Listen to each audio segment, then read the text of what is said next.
Kratos and Atreus have now completed their Norse Saga. This means we're 2 full sagas into the God of War journey. So after Ragnarok, how do they all stack up against each other? Welcome everybody, my name is Doragon and this is my God of War games ranking list for 2023.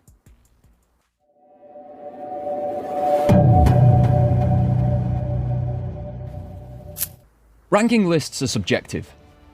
What I like and how I feel about a game may not resonate with you, but I implore you, hear me out here.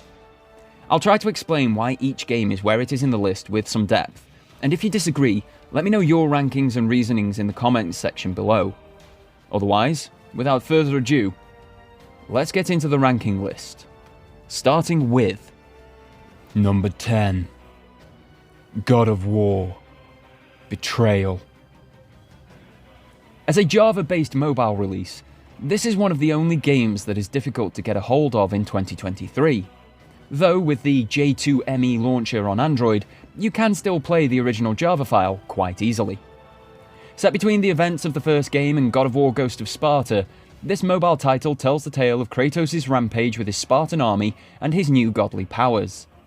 Targeting many of the cities loyal to the other gods of Olympus, Kratos incurs the wrath of the Pantheon, and even Hera steps in, sending her prized pet to stop him.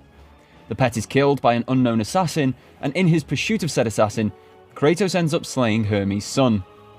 Somehow, this game translated much of the series' mechanics onto mobile devices, with fluid, remember that I'm talking for the times here, combat, platforming, and animations. In 2023 though, the game is outclassed at every turn.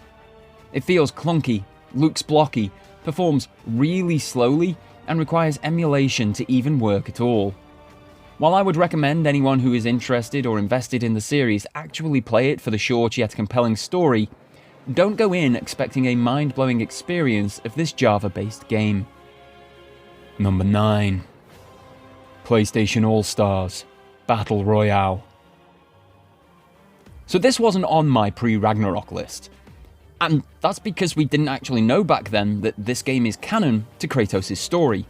This is confirmed by a conversation with Mimir in God of War Ragnarok. Created as a competitor to Nintendo's Super Smash Bros. Series, this arcade fighter did things slightly differently. It still fought on 2.5D stages and tried to honour the feeling of the original characters from their games, throwing PlayStation mascots like Parappa the Rapper, Sweet Tooth, Fat Princess and Nathan Drake into the mix, alongside third-party options such as Dante, Raiden and Big Daddy. The single-player arcade mode actually had good story elements to it for every character. For Kratos, the tournament is a distraction that he actually stumbles into when using the Loom of Fate at the end of God of War 2. Rather than heading to the Olympian Titan War straight away, he ends up in the All-Stars tournament and has to fight his way through all of the characters to get back to his vengeance against Olympus. I actually love All-Stars and wish PlayStation would do another one. The reason it ranks so low on this list is that it's a literal distraction from Kratos' main quest that he doesn't want to be a part of. Despite great fun and a game that I do still return to, narratively in that regard, it simply has to rank low. Number 8. God of War, Ascension. I used to think that Ascension suffered from its release order. Released after the end of the Greek saga, the story was strong, filling in many historical gaps and humanizing Kratos somewhat. This game told the story of Kratos' oath to Ares, the breaking of said oath, and the consequences of breaking an oath with a god of Olympus. The events of the game eventually led Kratos into the servitude of the gods, which we see and experience in both Chains of Olympus and God of War. I used to think that the problems people had with this game were based around franchise fatigue. The fact that we had done this for 6 previous titles. But playing the game recently on PS Plus Premium, I realised there was something wrong with the design. Combos were locked behind a damage gauge that you had to max before you could pull them off, but take a minor amount of damage and you're starting that grind again. Puzzles were fine, but camera angles on some of them really hampered your ability to figure them out. There was no weapon variety, and therefore no combat variation, as you just added different elements to the chained blades of chaos. I realised being a prequel for the Greek saga meant that this game had to be a pared back to basics approach. it had to have Kratos feeling powerful, being an unknowing demigod at this point in his journey, but not slaying gods and titans, as that doesn't happen until the original God of War. What Sony Santa Monica did with Ascension, though, was take that back to basics approach and somehow overly complicate it. Combat, puzzles, platforming, the whole shebang was harder than it needed to be, simply through a design choice. It is still a very enjoyable game overall, and I would recommend that any God of War fan play it for the excellent narrative alone. But it has its issues, and they can hinder the gameplay experience heavily, meaning compared to the rest of the mainline series, it is the weakest entry. Number 7. God of War. The original God of War pushed the PlayStation 2 console to its absolute limits in 2005. A Western studio dared to tackle the hack-and-slash genre that companies like Capcom had cornered the market on, and Sony Santa Monica delivered. Based within Greek mythology and leaning hard into the more gory and extreme ends of it, God of War told the story of one Spartan warrior's complete desperation, with the opening shot of the game showing the level of his desperation by jumping off a cliff. A simplistic narrative was given nuance by the writing room, and an iconic franchise was born by answering a single question. Can a mortal kill a god? Through our quest, we learned that the answer was yes, and that doing so was an incredibly rewarding experience. It was immediately loved and played to death by players of all appropriate ages. With secrets and bonuses locked behind the hardest God mode completion, players persevered to get phone messages from the game director and Kratos himself, and see these additional secrets. It prepared many for what would come many years later from Software. Aging poorly in many aspects though, from its graphics and mechanics, even with a HD makeover, to its portrayal of women and much of the acting outside of T.C. Carson and Linda Hunt, while still easily accessed and totally playable, it is eclipsed by much of the rest of the series, and therefore can only be elevated to 7th by being the foundation for everything else in this list. Number 6. God of War. Chains of Olympus. Chronologically the second entry in the franchise after Ascension, Chains of Olympus shows some of Kratos' actions as a servant of the gods. Tasked with defeating the Persian army and accompanying Basilisk at Attica, the entire Greek world is thrown into turmoil when the Titan Atlas and the mortal-made goddess Persephone enlist the services of the god of dreams Morpheus to put all of the Olympian gods to sleep. As Helios falls from the sky, Kratos, without any guidance, sets off on a quest to return the sun god to the sky and put a stop to Persephone's plans. Translating the series' gameplay onto the PSP was no small task, but Ready at Dawn not only succeeded, they knocked it so far out of the park that owners of all home consoles, even the PlayStation owners, were jealous. Chains showed an emotional and empathetic side to Kratos, and was one of the first times that I was so emotionally invested in a game that I didn't want to advance the story after meeting up with Calliope in Elysium. But without that moment, without the power and sorrow that narrative thread gives, nothing else in the series would be relatable thereafter. For me, Chains of Olympus sits right in the middle of the pack due to the limitations of the PSP's proprietary UMD game discs, the console itself, and the sheer quality of all else coming up on this list. The discs weren't huge, and despite being a great medium in terms of tech, storage, and travel protection, they couldn't give a one-to-one scale console experience on the go. The design of the PSP was also a distracting factor in that scenario. Compared to the PlayStation 2 that the series started on, there were 2 less buttons and 1 less analog stick on the PSP. With its small form factor too, the strain that gaming for extended periods on the device put upon your hands was quite large. I love, however, that Chains of Olympus is still readily available on more modern systems to enjoy in comfort, and that the game that actually got me into the series has remained relevant, even into 2023. Number 5. God of War 2. 2007 saw the first full sequel of the God of War series. Much changed in this time. Gone was David Jaffe as director, and in came Cory Barlog. Graphics, mechanics, acting and story were advanced and improved drastically over its predecessor. God of War 2 dared to go bigger in every aspect on a drastically aging and superseded system. Yet somehow, it still worked. With such praise, it may seem odd that this game sits at only number 5 in my list. But the game falls short by modern standards, and is slightly bloated in its content, meaning it could have been made better by cutting some of the fat. That said, it is still a thoroughly enjoyable ride through a twisted Greek mythology to suit God of War that still honoured the original stories. Carving a bloody path through the likes of Theseus, Prometheus, the barbarian king, Icarus, Jason and Uriel, Kratos' journey to the Sisters of Fate is a hack-and-slash combat tour de force. But the narrative keeps up with this massive combat improvement. Leveraging Kratos' pain at the god's betrayal at the end of the last game, this story begins the tale of Olympus' downfall at the hands of a demigod raised as a man and hurt and betrayed by the gods at every turn. Actions have consequences, folks, even if you are a god. Kratos' vengeance, while all-encompassing, feels fully justified due to the deft storytelling and characterization. The narrative was more cohesive and married with the gameplay segments better, eliminating those drawn-out aspects from the first game.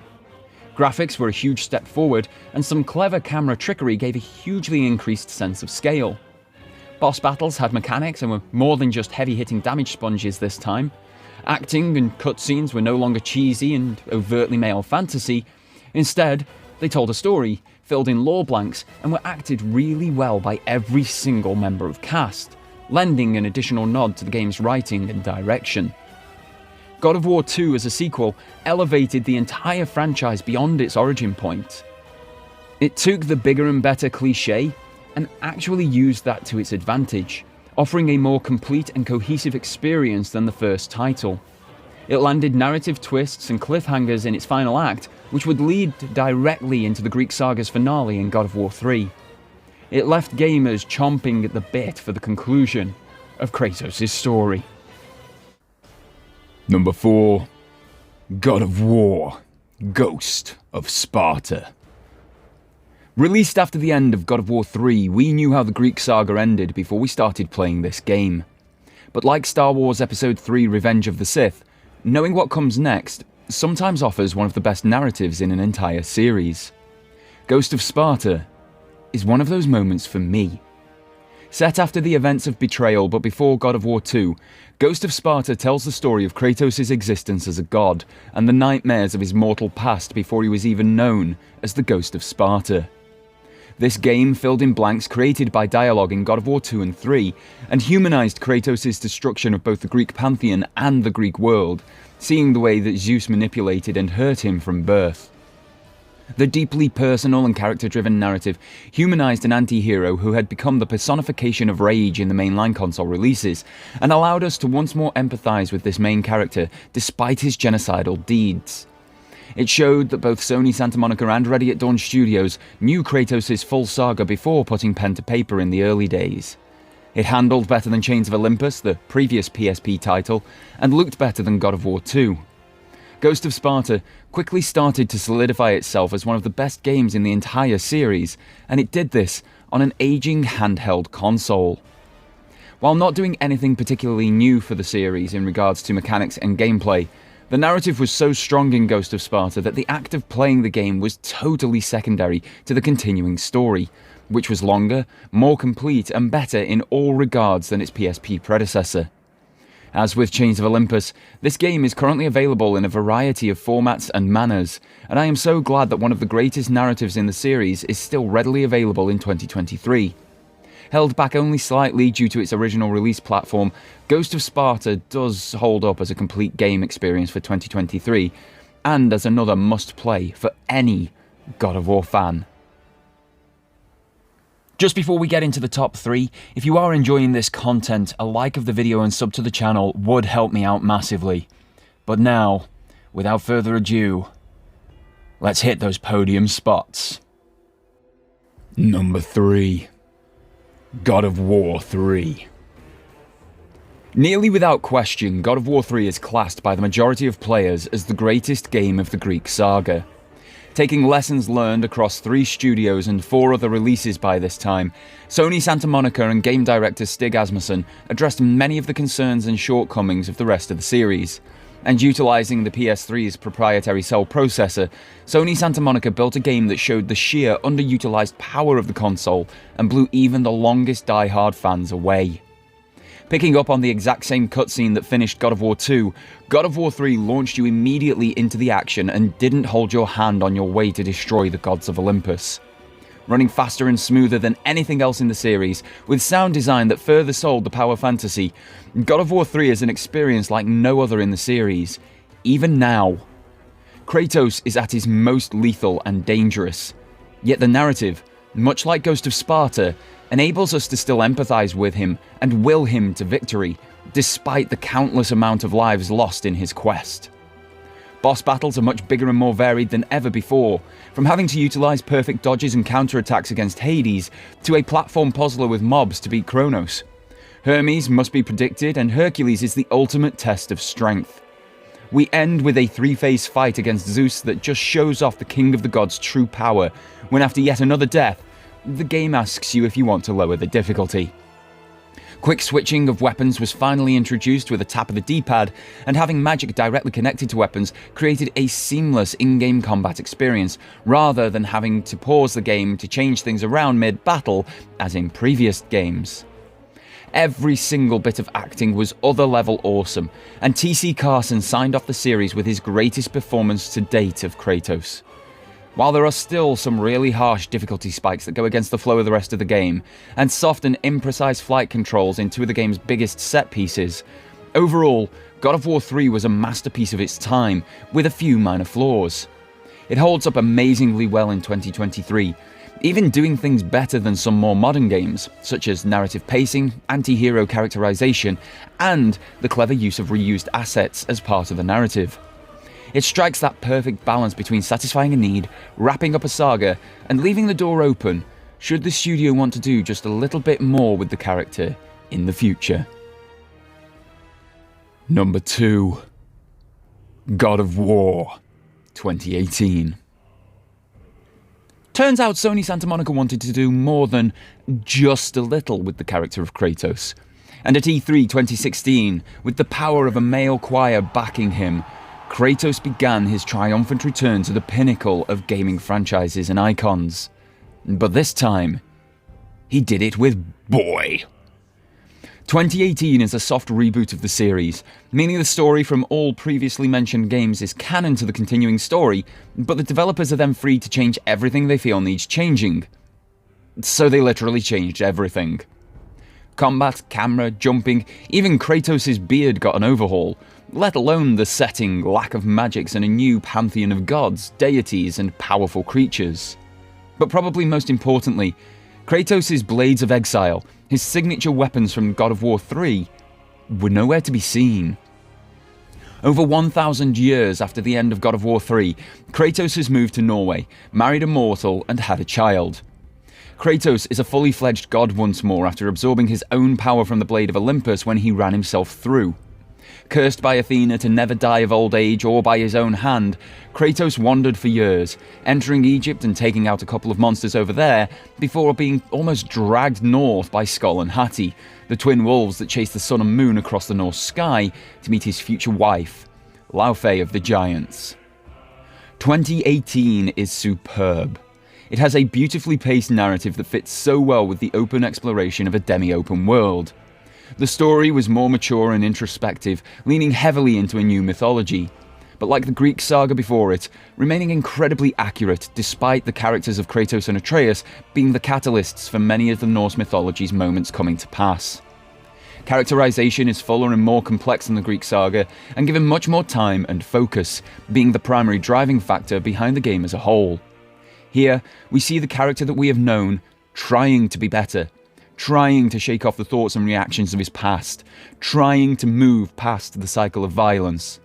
Atreus, Kratos' son, is the catalyst for this change, for Kratos wanting to be better, and as a series-long fan, being more mature myself at the release of God of War 2018, this more mature Kratos approach fit my actual real-world views and experiences, immediately heightening my connection to the narrative. It extends to the supporting cast as well. No one is here just to fill a role. They are all complete and fleshed out characters for the time that you, as a player, spend with them. Even a non-person entity such as Fimbulwinter is completely fleshed out. None of this is done in drawn-out cutscenes though, when the player isn't engaged.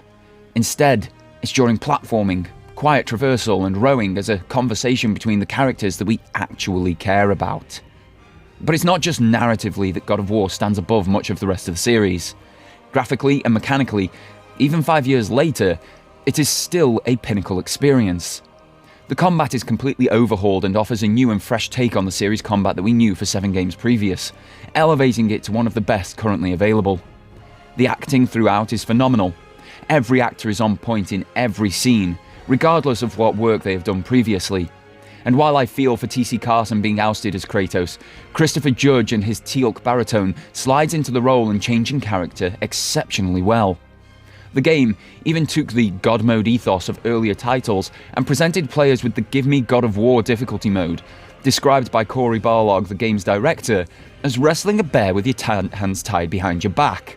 It also had some of the greatest accessibility options seen on the market in 2018, and remains accessible even now, despite other games offering even more accessibility features. The game just brought everything that fans wanted together, while still making it accessible for newcomers to the franchise. It seemed perfect, but sitting at number 2 in the list tells you that something went sailing past even this masterpiece. Number 1. God of War Ragnarok. I expected Ragnarok to be good. If they just told a new story in the same engine with the same mechanics as 2018, Sony Santa Monica had a winner on their hands. But the studio refused to rest on their laurels. Tweaking, advancing, balancing and evolving seemed to be the key words taken into every aspect of the game development. From narrative to side quests, combat to traversal, armor perks to skill tree, everything was adjusted in some way for the much anticipated finale of the Norse Saga. When this was all brought together, it created one of the greatest games I have ever played. It is honestly the nearest thing to a perfect game that I have ever experienced.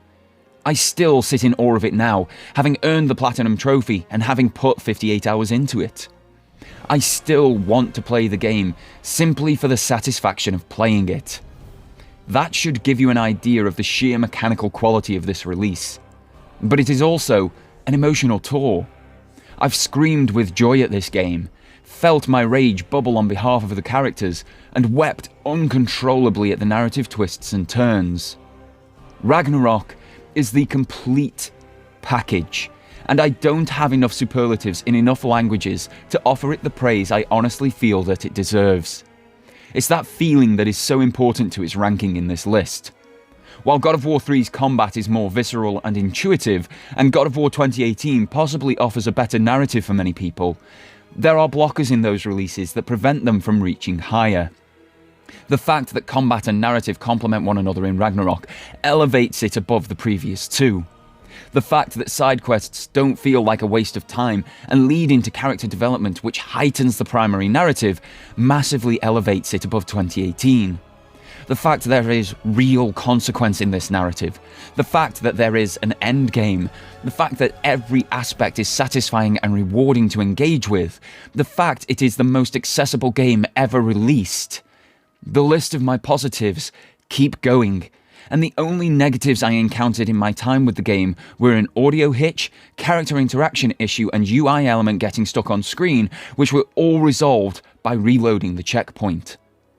Ragnarok is the ultimate action-adventure game masterpiece where every aspect works together and is completely cohesive. And even 3 months after last playing it, minus 120Hz mode in PSVR 2, I still feel that itch to go back for even more. And that is why it is number 1 in my list in 2023. So that is my ranking of the God of War games now that the Norse Saga is done. Please feel free to discuss in the comments how you would personally list the series at this point, and don't forget to like and subscribe. In the meantime, make sure to check out my full God of War Ragnarok review here, and until next time folks, have yourselves a fantastic day, and take care.